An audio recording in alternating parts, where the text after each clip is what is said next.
அஸ்ஸலாமு அலைக்கும் வரஹ்மத்துல்லாஹி வபரகாத்துஹ். லா தஹ்சன், கவலை கொள்ளாதீர். எதை குறித்து சகோதரரே? கடந்த காலத்தில் நடந்த நிகழ்வுகளை குறித்து. கடந்த காலத்தில் நடந்த பல நிகழ்வுகள் தான் இன்று நிகழ்காலத்தில் பலரை கவலையோடு எதிர்காலத்தை நோக்கி நகர விடாமல் தடுத்து கொண்டிருக்கிறது. கடந்த காலத்தில் நம்முடைய வாழ்க்கையில் எதுவும் நடந்திருக்கலாம். எத்தனையோ பாவங்களை நாம் செய்திருக்கலாம். எத்தனையோ உறவுகள் மரணத்தால் பிரிந்திருக்கலாம். எத்தனையோ உறவுகள் நாம் விரும்பி கைகூடாமல் இருக்கலாம். நோயால், செல்வ இழப்புகளால் நாம் சோதிக்கப்பட்டிருக்கலாம். இன்னும் எத்தனையோ சோதனைகளில் இருளால் நம்முடைய கடந்த காலம் முழுக்க சோதிக்கப்பட்டிருக்கலாம். ஆனால் ஒன்றை மனதில் பதிய வைத்துக் கொள்ளுங்கள், கடந்த காலத்தில் நடந்த எந்த நிகழ்வும் எதிர்காலத்தில் நடக்க இருப்பவற்றை பாதித்து விடாது. மீண்டும் சொல்கிறேன், இறைவன் எதிர்காலத்தில் வைத்திருக்கின்ற பொக்கிஷங்களை பெறுவதற்கு கடந்த காலத்தில் நடந்த எதுவும் தடையாக அமைந்து விடாது. இறைவன் அமைத்த இந்த வாழ்வியல் நேர்கோட்டில், இறைவன் மேலும் கீழும் அமைத்த இந்த வாழ்வியல் முறையில் ஆரம்பிக்கப்பட்டதிலிருந்து முடியும் வரை எதுவெல்லாம் நடக்கும் என்று இறைவன் நிர்ணயித்திருக்கின்றானோ அதுவெல்லாம் நாம் விரும்பாமல் இருந்தாலும், நகராமல் இருந்தாலும், கவலையால் நாம் இருளில் உட்கார்ந்திருந்தாலும் நடக்கத்தான் போகிறது. தோல்வியை வாழ்வில் சந்தித்து விட்டோமா? இனிமேல் வெற்றி பெற முடியாது என்று எண்ணிக்கொண்டிருக்கிறீர்களா? இந்த நிகழ்வை கவனியுங்கள். உஹதுடைய போர்க்களம் என்ற ஒரு போர்க்களம் இஸ்லாமிய சாம்ராஜ்யத்தில் நடந்தது. இறைத்தூதருடைய வார்த்தையை சில நபித்தோழர்கள் மீறியதன் காரணமாக அந்த பாவத்தால் அந்த போர் முழுக்க சோதிக்கப்பட்டு உஹதுடைய போர் தோல்வியில் முடிந்தது. போரின் தலைவர் இறைத்தூதர், அவர்களுக்கு பின்னால் இருந்தவர்கள் நபித்தோழர்களாக இருந்தாலும் தோல்வியை தழுவியதை பார்த்தவுடன் இஸ்லாமிய சாம்ராஜ்யம் அதோடு அழிந்து விட்டது என்று எதிரிகள் கணக்கு போட்டார்கள். ஆனால் இறைவன் வசனம் இறக்கினான், வலா தஹினு வலா தஹ்சனு அன்துமுல் அலௌன இன் குன்தும் முஃமினீன். நீங்கள் கவலை கொள்ளாதீர்கள், பயம் கொள்ளாதீர்கள், இறை நம்பிக்கை கொண்டவர்களாக நீங்கள் இருக்கும் காலமெல்லாம் நீங்கள் தான் உயர்ந்தவர்கள் என்று. அந்த நம்பிக்கை, அந்த தோல்வியிலிருந்து அவர்கள் பெற்ற பாடத்தில், இறை நம்பிக்கையில் அவர்களுக்கு கிடைத்த பாடம் அடுத்த போர்க்களங்களில் அவர்களை உயர்த்தியது. இஸ்லாமிய சாம்ராஜ்யத்தின் வளர்ச்சியை இன்று நாம் பார்க்கிறோம்.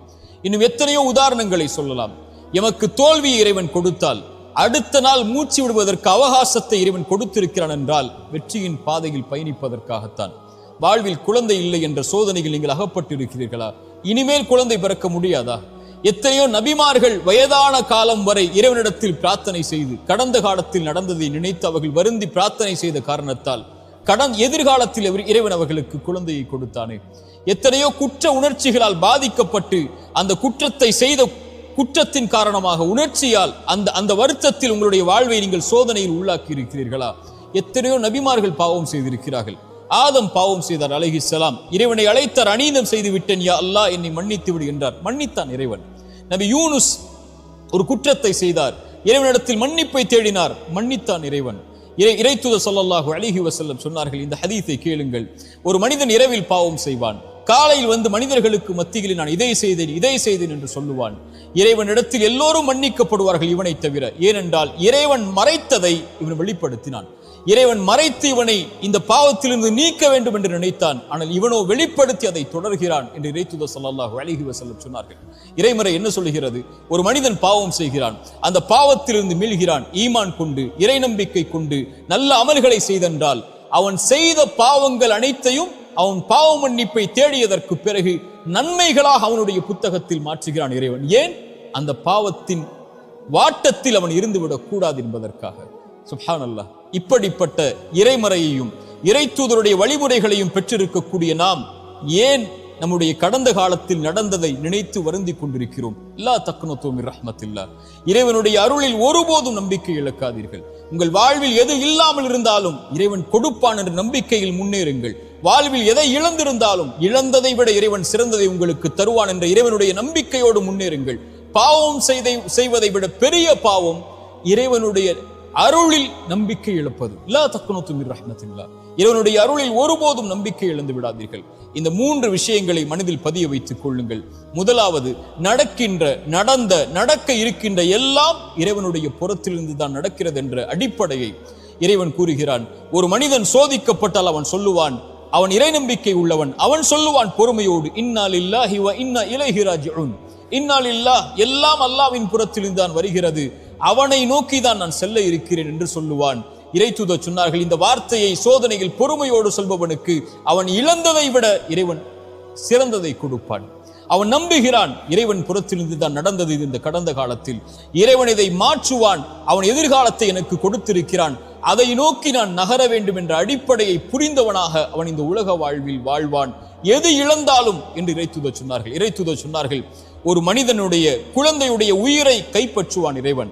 கைப்பற்றக்கூடிய மலக்கிடத்திலே அந்த வானவரிடத்திலே கேட்பான், இந்த அடியானுடைய குழந்தையின் உயிரை கைப்பற்றும் போது அவன் என்ன சொன்னான்? அவன் நேசித்த அந்த குழந்தையுடைய உயிரை கைப்பற்றும் போது அந்த இறையடியான் என்ன சொன்னான்? யா அல்லாஹ், என் நிறைவா, இவன் புகழ்ந்தான் உன்னை, உன்னிடத்திலே திரும்பி வந்து விட்டான். இன்னா லில்லாஹி வ இன்னா இலைஹி ராஜிஊன். யா அல்லாஹ், உன்னை சார்ந்தவன் நான், உன்னிடத்திலே திரும்பி வருகிறேன் என்று அந்த வார்த்தையை மொழிந்தான்.